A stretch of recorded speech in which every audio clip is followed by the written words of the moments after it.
Hello and welcome to HW News. The coronavirus pandemic has forced half of the world into a complete lockdown. Countries have closed their borders, streets are empty, people are following social distancing, economic activity is at record low, and there are no activities happening across the world. However, lockdown has been imposed in various parts of the world. In India also, there is a lockdown that will go on till May 3rd. However, as WHO said, that lockdown is not a solution, it's just a pause to the coronavirus pandemic. But how will world look like post the pandemic? Will the world change? In what way? That we will talk about today. We are joined by foreign policy expert Professor Uttara Sahasrabuddhe. Ma'am, first of all, welcome to HW News. And my first question to you, what will the world look like after the coronavirus pandemic is over? Hello, Arti. Nice joining you on the HW News once again. And as we were talking about how the world is going to look after COVID-19 pandemic is over, a lot of things are going to change. A lot of things, not just about our work and the way we look at our profession, will change, but also in terms of international relations, many changes. The world will change in the sense that new power equations will come up. It will change in the sense that new powers also may emerge. And yet, I would like to argue that as far as the basics of the international order is concerned, many things may remain the same. Okay, ma'am, we also talked about power equation. So, a lot of people are now wondering whether after the US-China war, now whether China will emerge as a superpower. Now, I personally believe that's an exaggerated claim. What do you think? I agree with you entirely. China's rise as the superpower after the COVID-19 is an exaggerated claim, plainly and simply because China has been affected by the coronavirus pandemic a lot, and we do not understand the way their economy has taken a beating. In fact, one of the recent reports says that the Chinese economy has actually contracted. Their economy has contracted for the first time since 1992. So, last about 28 years, their economy was growing at a very high rate. The rate might have fluctuated. However, the growth was there was never a speed breaker on the growth of the economy. This is the first time their economy seems to have been contracted. This actually is going to affect the power equations a lot because for China to emerge from this and then reassert its position as a major power is going to be difficult. And at the same time, as I said, I want to, again, use a little caution in this context. And that caution is because a few days ago, in fact, towards the end of March, some of the companies in America which invest in China and who have their manufacturing units in China, there was a survey conducted of these American companies by PwC and an institution called AmCham, China, American Chamber China. This particular survey says that most of the companies which responded to the survey do not want to relocate outside China. They also do not want to relocate from where they are in China into another part of China. So many of the companies which have been the engine of Chinese growth in a sense don't want to relocate, and they probably have shown some kind of confidence in the Chinese, let's say, system, whether political or otherwise, some kind of confidence, which means that uh, they expect China to come back, they expect China to revive in a short period of time, and thus they're not interested in relocating outside China. However, some of these companies apparently have told that they may follow the strategy of what they call US China plus one, in the sense that they may also want to try manufacturing plants being taken, being introduced in US also. So the idea is, they will simultaneously have their plants in China as well as the US. Thus, in a sense, doing what Trump wants them to do, in the sense that they want to boost manufacturing within US partly, but also showing their confidence in China. And thus, let me just sum up what I just said right now. That China is likely to get a beating. That beating is quite clear to us. And its economy is sincerely in a very bad shape currently. But then the companies which invest in China seem to be having a lot of confidence in the Chinese system, and they are hoping for revival. Correct. We will also talk about the world order, but first of all, I want to talk about what will be the US's role, because we have seen Trump backtracking. Whenever we see there is a global pandemic or a situation where the world is in crisis, every country looks up to US. But this time around, it seems like there is no leader in the world. Yes, it looks like, and I would say this is like a Trump's policy, that he has followed since he came to power. He sincerely believes that he has to pull America out of the role of the world policeman. But at the same time, once again, as I said, there are going to be changes, but the basics of the international system will remain much the same in a sense. Let me come back to this point of US and explain the same thing which I mean. Uh, what the US seems to be doing in last few days at least, in the month of March, the US government tried to revive the Quad Forum in a new form. What they did was they called it Quad Plus. That is how they called it. Mhm. And that Quad Forum was increased, enhanced, to include three more countries: South Korea, Vietnam, and New Zealand. The basic the reason why the pod was revived in this particular context was looking at COVID-19 pandemic and how these countries would approach and how these countries would make their strategies about COVID-19. But there seems to be some kind of a long-term design behind this quad exercise, quad plus kind of exercise, which the Americans want to initiate now. In March, the Squad Plus initiative has already taken two meetings at the bureaucratic level, at the secretarial level, one would call it. And there is a likelihood that this forum will continue. It's very interesting to see countries like South Korea being included. Quad main purpose was actually to counter Chinese aggression, Chinese interests in the Indo-Pacific region. Chinese, let us say, adventurism in the Indo-Pacific region, and hence inclusion of South Korea actually sounds very interesting in this context. Inclusion of Vietnam is also interesting because Vietnam again is a country which has been sitting on the fence in a sense, and if Vietnam has been willing to come on this particular side, then probably at least in this region, some equations as far as the power equations of the world are concerned are going to change. Uh, what I'm trying to say is, while these countries are primarily focusing at the moment about the COVID-19 pandemic, through the Quad Plus initiative, US is signaling once again that it is not really averse to reviving mechanisms that would take initiative in order to be impediment to Chinese expansion, Chinese ambitions, and so on and so forth. Some kind of counter to China is thought by these initiatives that are taken by the United States. And thus, one would say this is very like what the Trump administration has been doing so far. On the one hand, trying to pull America out of the policeman role, but at the same time, on the other hand, not quite giving it up. And this is quite evident through that Quad Plus initiative. The coronavirus pandemic response shows us that even the wealthiest countries, even the developed countries, were surprised and they were unprepared for this pandemic. Europe has been one of the badly hit regions in the world due to coronavirus pandemic. Be it UK, be it Italy, be it France, these countries are one of the worst hit countries due to coronavirus pandemic. So, how would you look at that? Yes, Europe is in fact among the very badly hit areas in the world and regions in the world. America, we're looking at the figures. American casualties as well as the number of American cases is much higher.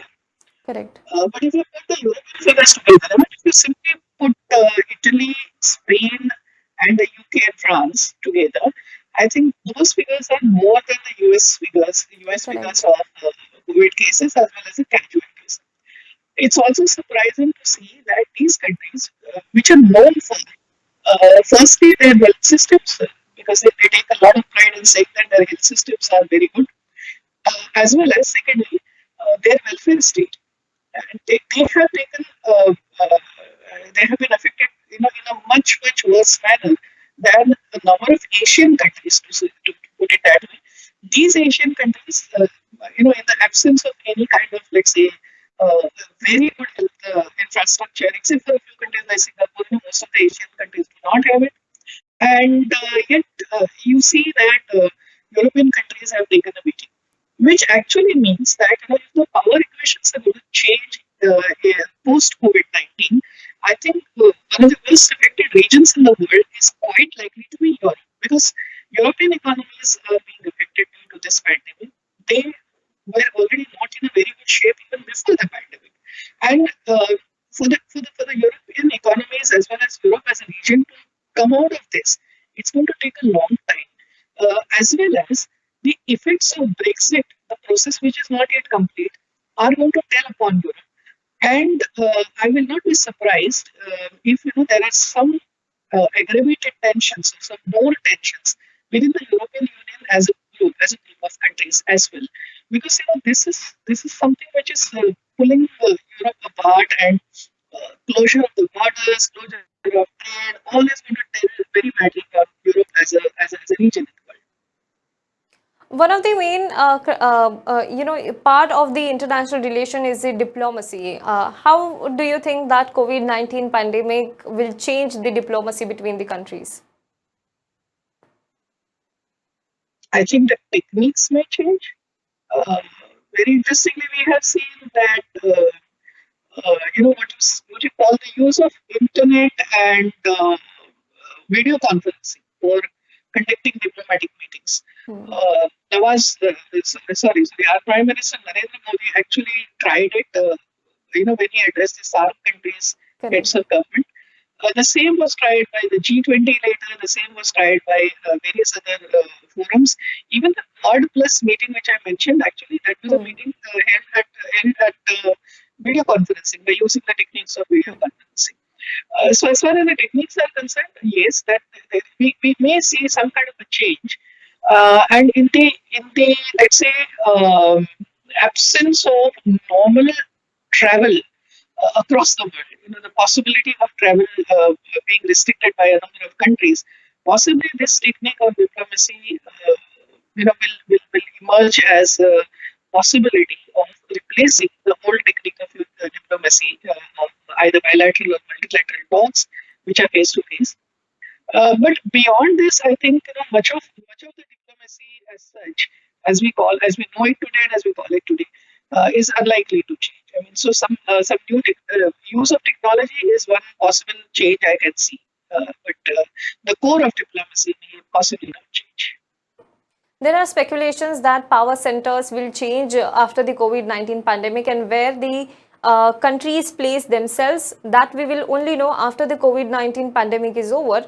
But considering this situation, what do you think? How should India place itself in the world after the COVID-19 pandemic?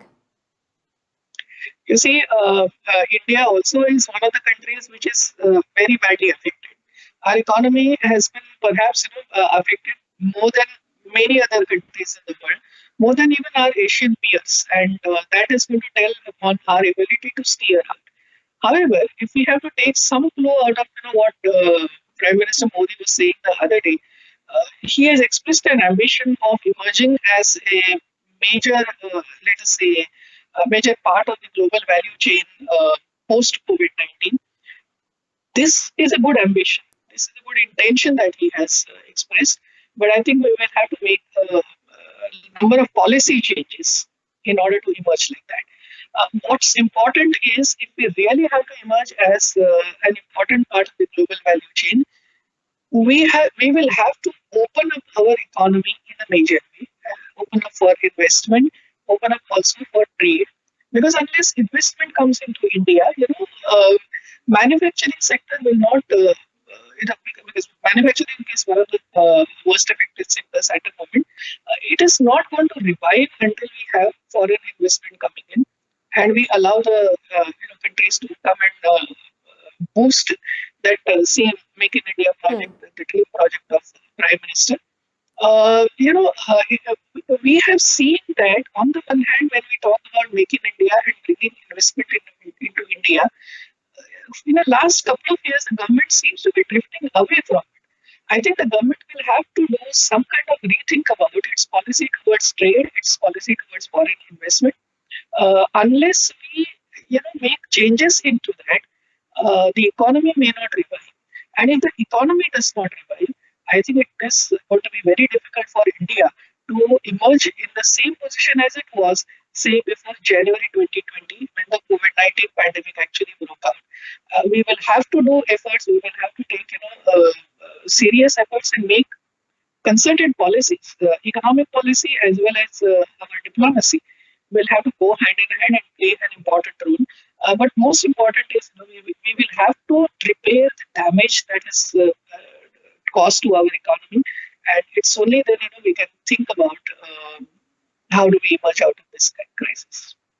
Now, my last question is also related to economy. You see, after the COVID-19 pandemic broke out across the world, countries closed their borders, flights were suspended, rail travel and other modes of travel have also been suspended. America today said that they are temporarily putting a ban on the immigration. There will be no green card issued for the next 60 days or so. And in light of this, in India also we have revised our FDI policy. So how will the economy be affected across the globe, and what will be the way forward for economy? That's a very good question, Arti. What's I think one of the most important impact that we will see as far as COVID-19 is concerned post this pandemic, we will see a major reversal in what we call the trend of globalization. And that reversal is going to be primarily in see, when we talk about globalization, we are talking about movement across the border and movement Hmm. across the border of goods, that is manufactured commodities, movement across the border of finance, that is investment, as well as movement of the people. The worst affected will be the movement of the people.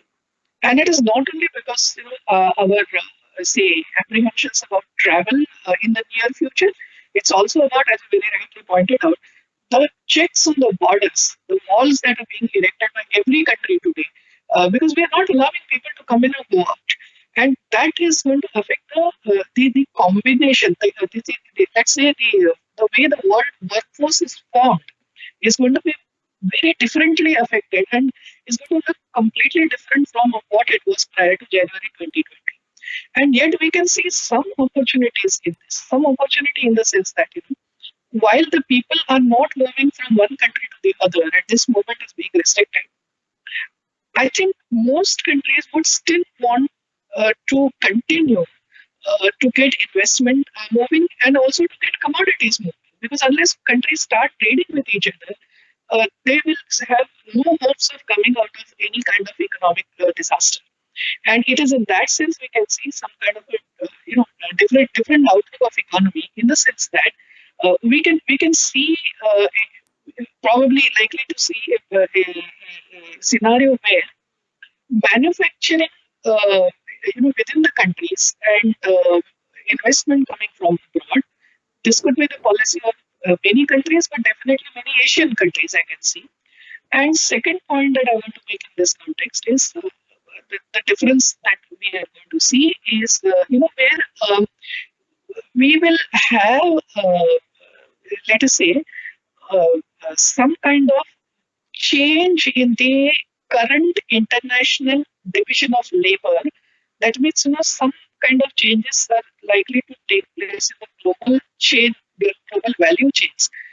Manufacturing hubs for things, particular things in one place may change to the other, and the value chains also may evolve in a very different way than what they are today. And thus, the way we look at globalization today is likely to change for a considerable period of time. And while the movement of finance and manufactured goods may come back on track in a shorter period of time for the movement of the people. And I'm not saying just in terms of travel, but also in terms of migration. For that to come on track and for that to go back to the levels before January 2020, it may take years, perhaps two, perhaps four, perhaps five. We don't know. A lot of people, ma'am, are also wondering when will the normalcy return. Now, as news reports are stating that vaccines are still 1 or 2 years away. How much time do you think for the entire will it take for the entire world to come back to normalcy? It's very difficult to predict, Alvi, what time it's going to take to come back to normalcy, mainly because you see what happens. Countries have taken steps towards lockdown. And except for a few countries today, like some countries like Vietnam or few other countries in the world, who are seriously thinking of lifting that lockdown, many countries today seem to be looking more at increasing the period of lockdown. Hmm. And thus, to the extent these lockdowns are extended, normalcy will also get pushed ahead and ahead. But the more important point in this context about normalcy is more than the medicine, more than the vaccine, more than the cure, etc. What we will need to understand in this context is that pandemic at some point of time we will have to keep it behind us. Uh, it's a psychology, in which we will have to come out. The fear will have to be pushed aside. We will have to convince ourselves that we can win this war against the virus. Because today, what we see is a lot of negativity. And once we come out of that negativity, and once we see progress, see, Vietnam could be one example. If we see in next week or so some such, say, 6 or 7, 8 such more examples, probably positivity will start emerging over negativity, and I think that is where that is more important. We have to actually wait for that, and normalcy will return not in the shorter period of time, but we just have to keep hoping that it will come and it will come sooner than later. Well, definitely, hope is the only way forward now. Thank you so much, ma'am, for joining us on this conversation. For more news and updates, you can log on to www.swnews.in.